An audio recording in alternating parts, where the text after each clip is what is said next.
ನಮಸ್ಕಾರ. ಇದು ಸುದ್ದಿ ವಿಶ್ಲೇಷಣೆ. ನಾನು ಶಶಿಧರ್ ಭಟ್. ಇದು ನನ್ನ ಡಿಜಿಟಲ್ ವಾಹಿನಿ ಸುದ್ದಿ ಟಿವಿ. ವಿಧಾನಮಂಡಲದ ಅಧಿವೇಶನ, ಅದು ವಿಧಾನಸಭೆ ಇರಲಿ, ಅದು ವಿಧಾನ ಪರಿಷತ್ ಇರಲಿ, ಬಹುತೇಕ ಸಂದರ್ಭಗಳಲ್ಲಿ ಸಭಾತ್ಯಾಗ, ಪರಸ್ಪರ ಬೈದಾಟ, ಕೂಗಾಟ, ಇಂತಹ ಘಟನೆಗಳೇ ವರದಿಯಾಗ್ತವೆ.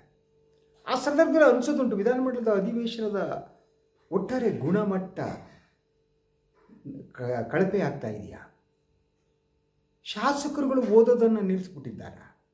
ಅರಚಾಟ, ಕೂಗಾಟವೇ ಶಾಸನ ಸಭೆಯ ಕೆಲಸ ಅಂತ ನಂಬಿದ್ದಾರೆ. ಹೀಗೆ ಹಲವು ಪ್ರಶ್ನೆಗಳು ಬರ್ತವೆ. ಆದರೆ ಇಂಥದರ ನಡುವೆ ಕೆಲವೊಮ್ಮೆ ಮನಸ್ಸಿಗೆ ಸಂತೋಷ ನೀಡುವ, ರಾಜಕೀಯ ಇತಿಹಾಸವನ್ನು ನೆನಪಿಸುವಂಥ ಘಟನೆಗಳು ಕೂಡ ನಡೀತವೆ. ಇವತ್ತು ಕೂಡ ಹಾಗೆ ಆಯಿತು. ವಿಧಾನಸಭೆಯಲ್ಲಿ ಮುಖ್ಯಮಂತ್ರಿ ಸಿದ್ದರಾಮಯ್ಯನವರು ದೇವೇಗೌಡರು ತಮ್ಮ ನಡುವಿನ ಸಂಬಂಧದ ಬಗ್ಗೆ ಒಂದಿಷ್ಟು ಮಾಹಿತಿಯನ್ನು ನೀಡಿದರು. ಅಷ್ಟೇ ಅಲ್ಲ, ಅವರು ಹೇಳಿದ ಮಾತಿನ ಮತಿತಾರ್ಥ ನಂಬಿಕೆಗೆ ಸಂಬಂಧಪಟ್ಟಿದ್ದಾಗಿತ್ತು. ಪ್ರಾಯಶಃ ಭಾಳ ಜನರಿಗೆ ಗೊತ್ತಿರಲಿಕ್ಕೆ ಸಾಧ್ಯ ಇಲ್ಲ ಸಿದ್ದರಾಮಯ್ಯ ಮತ್ತು ದೇವೇಗೌಡರ ಸಂಬಂಧ ಹೇಗಿತ್ತು, ಅದು ಹೇಗೆ ಬದಲಾಯಿತು ಅಂತ. ಈ ಬಗ್ಗೆ ನಾನು ಮಾತನಾಡಬೇಕು ಅಂತ ಅನಿಸಿದ್ದು ಸದನದಲ್ಲಿ ನಡೆದ ಈ ಘಟನೆಯಿಂದ. ವಿಧಾನಸಭೆಯ ಪ್ರತಿಪಕ್ಷದ ನಾಯಕ ಆರ್ ಅಶೋಕ್ ಅವರು ಬಜೆಟ್ನ 2 ಪ್ರತಿಯನ್ನು ಹಿಡ್ಕೊಬಂದಿದ್ದರು. ಮುಂಗಡ ಪತ್ರದ 2 ಪ್ರತಿ. ಒಂದು ಮುಂಗಡ ಪತ್ರ ಪ್ರತಿ ಅದು 95-96ನೇ ಸಾಲಿನ 1995-96ನೇ ಸಾಲಿನಲ್ಲಿ ಸದನದಲ್ಲಿ ಮಂಡಿಸಲಾದ ಮುಂಗಡ ಪತ್ರ. ಇನ್ನೊಂದು 2026-27 ಮುಂಗಡ ಪತ್ರ ಸಿದ್ದರಾಮಯ್ಯನವರು ಮಂಡಿಸಿದ್ದು. ಇದರ ಮಹತ್ವ ಏನು ಅಂದರೆ, 95-96ರಲ್ಲಿ ಮುಖ್ಯಮಂತ್ರಿಯಾಗಿದ್ದವರು ದೇವೇಗೌಡರು. ಆಗ ಹಣಕಾಸು ಸಚಿವರಾಗಿದ್ದವರು ಸನ್ಮಾನ್ಯ ಸಿದ್ದರಾಮಯ್ಯನವರು. ಅವರು ಪ್ರಥಮ ಬಾರಿಗೆ ಹಣಕಾಸು ಸಚಿವರಾಗಿ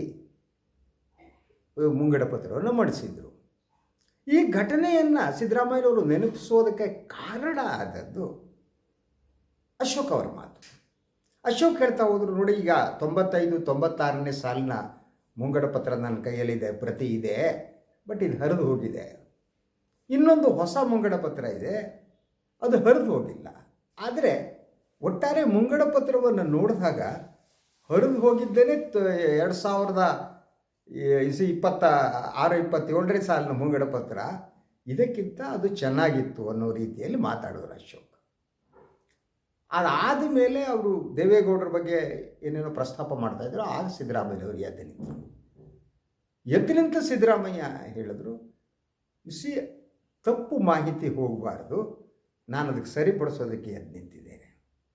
ಅದು ಇನ್ನೇನೂ ಅಲ್ಲ, 95-96 ಸಾಲಿನಲ್ಲಿ 95ರಲ್ಲಿ ಯಾವಾಗ ಜನತಾದಳ ಅಧಿಕಾರಕ್ಕೆ ಬಂತು, ದೇವೇಗೌಡರು ಮುಖ್ಯಮಂತ್ರಿ ಆದರು, ಅವತ್ತು RL ಜಾಲಪ್ಪನವರ ಗೆಸ್ಟ್ ಹೌಸ್ನಲ್ಲಿ ನಾವು ಸಂಪುಟ ರಚನೆಯನ್ನು ಯಾರ್ಯಾರನ್ನು ಸೇರಿಸ್ಕೋಬೇಕು, ಯಾರಿಗೆ ಯಾವ ಖಾತೆ ಕೊಡಬೇಕು ಅನ್ನೋ ಚರ್ಚೆ ಮಾಡೋದಕ್ಕೆ ಸೇರಿದ್ವಿ. ಆ ಸಂದರ್ಭದಲ್ಲಿ ನನಗೆ ಕಂದಾಯ ಖಾತೆ ಬೇಕು ಅಂತಿತ್ತು. ಆದರೆ ಕಂದಾಯ ಖಾತೆ ತಮಗೆ ಬೇಕು ಅಂತ RL ಜಾಲಪ್ಪನವರು ಪಟ್ಟು ಹೇಳಿದರು. ಆಗ ದೇವೇಗೌಡರು ನನಗೆ ಹೇಳಿದ್ರು, ನೀನು ಹಣಕಾಸು ಖಾತೆ ಇರ್ತಾವ ಅಂತ. ಸಿದ್ದರಾಮಯ್ಯ ವಿವರಿಸ್ತಾ ಹೋದರು. ಆಗ ನನಗೆ ಹಣಕಾಸು ಖಾತೆಯ ಗಂಧ ಗಾಳಿನೂ ಇರಲಿಲ್ಲ. ನಾನು ಓದೂ ಇಲ್ಲ ಹಣಕಾಸಿನ ಸಂಬಂಧಪಟ್ಟ ಹಾಗೆ. ಆದರೆ ಬೇಡ ಅಂತ ಯಾಕೆ ಹೇಳಲಿ? ಅದೇ ಸಂದರ್ಭದಲ್ಲಿ ದೇವೇಗೌಡರು ಒಂದು ಮಾತು ಹೇಳಿದ್ರು, ಇದು ನಿಮಗೆ ಯಾಕೆ ಕೊಡ್ತಿದ್ದೀನಿ ಖಾತೆಯನ್ನು ಅಂತಂದರೆ, ನನ್ನನ್ನು ನಾನು ನಂಬುವ ವ್ಯಕ್ತಿಗೆ ಕೊಡಬೇಕು, ನಂಬಿಕೆಯ ಕಾರಣದಿಂದ ಈ ಖಾತೆಯನ್ನು ನಿಮಗೆ ಕೊಡ್ತಿದ್ದೇನೆ ಅಂತ. ಸೊ ಈ ಸಾಲು ಏನನ್ನ ಹೇಳ್ತಾ ಹೋಯಿತು, ಅವತ್ತಿನ ಸಂದರ್ಭದ ರಾಜಕಾರಣ ನನಗೆ ನೆನಪಾದದ್ದು. ದೇವೇಗೌಡರಿಗೆ ಸಿದ್ದರಾಮಯ್ಯನವ್ರ ಮೇಲೆ ನಂಬಿಕೆ ಇತ್ತು, ಸಿದ್ದರಾಮಯ್ಯನವರಿಗೆ ದೇವೇಗೌಡರ ಮೇಲೆ ನಂಬಿಕೆ ಇತ್ತು. ಹಾಗೆ ನೋಡಿದರೆ ಆ ಸಂದರ್ಭದಲ್ಲಿ ಜನತಾದಳದ ರಾಜಕಾರಣ ಒಡೆದು ಹೋಗಿತ್ತು. ಒಂದು ಕಡೆ ಹೆಗಡೆ ಗುಂಪು, ಇನ್ನೊಂದು ಕಡೆ ದೇವೇಗೌಡರ ಗುಂಪು. ಹೆಗಡೆ ಗುಂಪಿನಲ್ಲಿ ಘಟಾನುಘಟಿ ನಾಯಕರುಗಳೆಲ್ಲ ಇದ್ದರು. ದೇವೇಗೌಡರ ಗುಂಪಿನಲ್ಲಿ ಅಂಥ ಘಟಾನುಘಟಿ ನಾಯಕರು ಇರಲಿಲ್ಲ. ಆದರೆ ಅವರಿಗೆ ಬೆನ್ನೆಲುಬಾಗಿ ಶಕ್ತಿಯಾಗಿ ನಿಂತವರು ಸಿದ್ದರಾಮಯ್ಯ. ನಮಗೂ ಎಲ್ಲ ಸಂದರ್ಭದಲ್ಲಿ ಅನಿಸಿತ್ತು ದೇವೇಗೌಡರಿಗೆ ಮುಖ್ಯಮಂತ್ರಿ ಸ್ಥಾನ ಸಿಗಲೇಬೇಕು, ಅವರು ಹೋರಾಟಗಾರರು, ಅದರ ಜೊತೆಗೆ ನೀರಾವರಿ ವಿಚಾರದಲ್ಲಿ ಅವರಿಗಿರೋ ಬದ್ಧತೆ ಅಂತೆಲ್ಲ ನಾವು ಅಂದ್ಕೊಂಡಿದ್ವಿ. ಆದರೆ ಈ ನಂಬಿಕೆ ಇದೆಯಲ್ಲ, ಇವರಿಬ್ಬರ ನಂಬಿಕೆ ಹೇಗೆ ಅಪನಂಬಿಕೆಯಾಗಿ ಬದಲಾಯಿತು ಅನ್ನೋದು ಕುತೂಹಲಕರವಾದ್ದು. ಹೆಗಡೆ ವಿರುದ್ಧ ಹೋರಾಟದ ಸಂದರ್ಭದಲ್ಲಿ ಸಿದ್ದರಾಮಯ್ಯನವರ ಬಲವನ್ನು ದೇವೇಗೌಡರು ಬಳಸ್ಕೊಂಡ್ರು. ಆದರೆ ನಂತರದ ದಿನದಲ್ಲಿ ಪರಿಸ್ಥಿತಿ ಬದಲಾಗ್ತಾ ಹೋಯಿತು. ಯಾವಾಗ ಸಮ್ಮಿಶ್ರ ಸರ್ಕಾರ ಬರುವ ವಾತಾವರಣ ಸೃಷ್ಟಿ ಆಯಿತೋ ಆಗ ಸಿದ್ದರಾಮಯ್ಯನವರಿಗೆ ಸಿಗಬೇಕಾದಂಥ ಮುಖ್ಯಮಂತ್ರಿ ಸ್ಥಾನವನ್ನು ದೇವೇಗೌಡರು ತಪ್ಪಿಸಿದರು ಅನ್ನುವ ಮಾತು ಕೇಳಿಬಂತು. ಯಾಕೆಂತಂದರೆ ಆ ಸಂದರ್ಭದಲ್ಲೇ JDSಗೆ ಮುಖ್ಯಮಂತ್ರಿ ಸ್ಥಾನವನ್ನು ಕೊಡುವುದಕ್ಕೆ ಆಫರ್ ಕೂಡ ಬಂದಿತ್ತು. ಆದರೆ ದೇವೇಗೌಡರು ಒಪ್ಪಲೇ ಇಲ್ಲ. ಕಾಂಗ್ರೆಸ್ ಧರ್ಮಸಿಂಗ್ ಅವರಾಗಲಿ ಅಂದ್ಬಿಟ್ರು. ವೈ? ಇದು ಪ್ರಶ್ನೆ. ಆವಾಗಲೇ ನಂತರದ ಬೆಳವಣಿಗೆ ಗೊತ್ತಿದೆ, ಅಲ್ಲೇ ಅಪನಂಬಿಕೆ ಬಂದದ್ದು. ಯಾಕೆಂದರೆ ತಮಗೆ ಸಿಗಬೇಕಾದ ಮುಖ್ಯಮಂತ್ರಿ ಸ್ಥಾನವನ್ನು ದೇವೇಗೌಡರು ತಪ್ಪಿಸಿದ್ರು. ಯಾಕೆಂದರೆ ತಮ್ಮ ಮಗನ ಸಲುವಾಗಿ, ಮಗನನ್ನು ನಾಯಕನನ್ನಾಗಿ ಮುಖ್ಯಮಂತ್ರಿಯನ್ನಾಗಿ ಮಾಡಬೇಕು ಅನ್ನೋದು ಅವರ ಆಸೆಯಾಗಿತ್ತು ಅನ್ನೋದು ಆ ಸಂದರ್ಭದಲ್ಲಿ ರಾಜಕೀಯ ವಲಯದಲ್ಲಿ ಕೇಳಿ ಬಂದ ಮಾತು. ಈಗಲೂ ಕೂಡ ಸಿದ್ದರಾಮಯ್ಯನವರು ಅದೇ ಮಾತನ್ನು ಆಗಾಗ ಹೇಳ್ತಾರೆ. ಅದು ನಿಜಾನೋ ಸುಳ್ಳು ಅನ್ನೋದು ಅವರಿಬ್ಬರಿಗೆ ಮಾತ್ರ ಗೊತ್ತಿರಬೇಕು. ಆದರೆ ದೇವೇಗೌಡರು ಬದಲಾಗ್ತಾ ಹೋದರು. ನನಗೆ ಆಶ್ಚರ್ಯಜನಕ ಆಗೋದೇನು ಅಂತ ಗೊತ್ತಾ? ದೇವೇಗೌಡರು ಕರ್ನಾಟಕ ಕಂಡ ಅತ್ಯುತ್ತಮ ಮುಖ್ಯಮಂತ್ರಿಗಳಲ್ಲೊಬ್ಬರು, ಅತಿ ಕಡಿಮೆ ಅವಧಿ. ಹಾಗೆ ಪ್ರಧಾನಿಯಾಗಿ ಕೂಡ ಅಲ್ಪ ಅವಧಿಯಲ್ಲಿ ಅದ್ಭುತವಾಗಿ ಕೆಲಸ ಮಾಡ್ತಾರೆ ದೇವೇಗೌಡ. ಆದರೆ ಈಗ ಅವರ ಸ್ಥಿತಿ ನೋಡಿ. ಇದನ್ನು ನಾನು ದುರಂತ ಅನ್ನಲೆ, ಪುತ್ರ ವ್ಯಾಮೋಹದಿಂದ ಅವಸ್ಥೆಗೆ ತಲುಪಿದ್ದಾರೆ ಅಂತ ಹೇಳಲೆ, ವಯಸ್ಸಿನ ಪ್ರಭಾವ ಅನ್ನಲೆ, ಅವರ ಆಲೋಚನಾ ಶಕ್ತಿ ಹೋಗಿದೆ ಅಂತ ಹೇಳಲೆ. ಯಾಕೆಂದರೆ 2 ದಿನದ ಹಿಂದೆ ಅವರು ನೀಡಿದ ಒಂದು ಹೇಳಿಕೆ, ಆ ಹೇಳಿಕೆಯಲ್ಲಿ ಪ್ರಧಾನಿ ನರೇಂದ್ರ ಮೋದಿ ಏನಿದ್ದಾರೆ, ತಮದು ಅವರದ್ದು ಜನ್ಮ ಜನ್ಮಾಂತರದ ಸಂಬಂಧ. ಯಾಕೆ ಈ ಬಟ್ಟಂಗಿತನ ದೇವೇಗೌಡರಿಗೆ?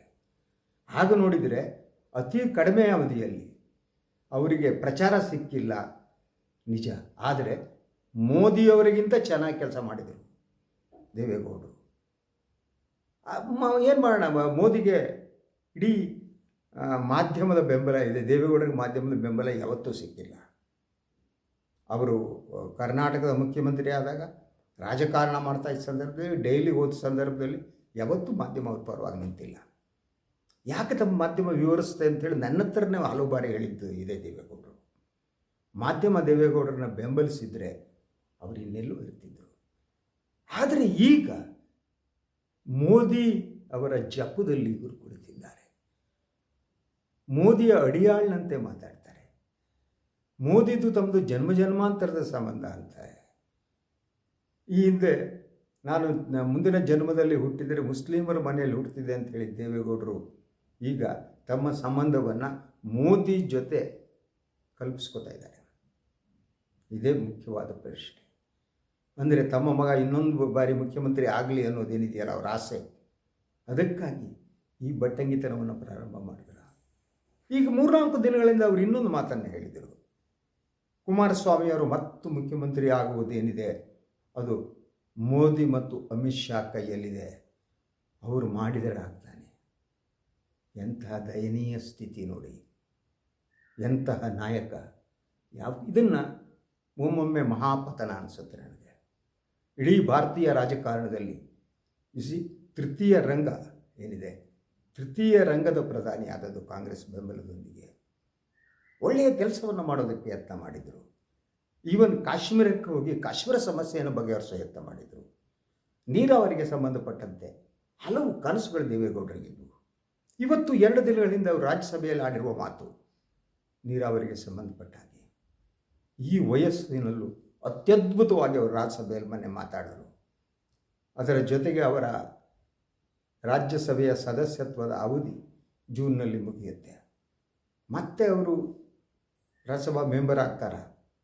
ಈ ಜನ್ಮ ಜನ್ಮಾಂತರದ ಸಂಬಂಧದ ಪ್ರಧಾನಿ BJP ಬೆಂಬಲದೊಂದಿಗೆ ಇವ್ರನ್ನ ರಾಜ್ಯಸಭೆ ಮೆಂಬರ್ ಮಾಡ್ತಾರಾ, ಅಥವಾ ರಾಜ್ಯಸಭೆ ಸದಸ್ಯತ್ವದ ಆಸೆ ಮತ್ತು ತಮ್ಮ ಮಗ ಮುಖ್ಯಮಂತ್ರಿ ಆಗಲಿ ಅನ್ನೋ ಕಾರಣಕ್ಕಾಗಿ ದೇವೇಗೌಡರು ಈ ಹಂತಕ್ಕೆ ಇಳಿದುಬಿಟ್ರ?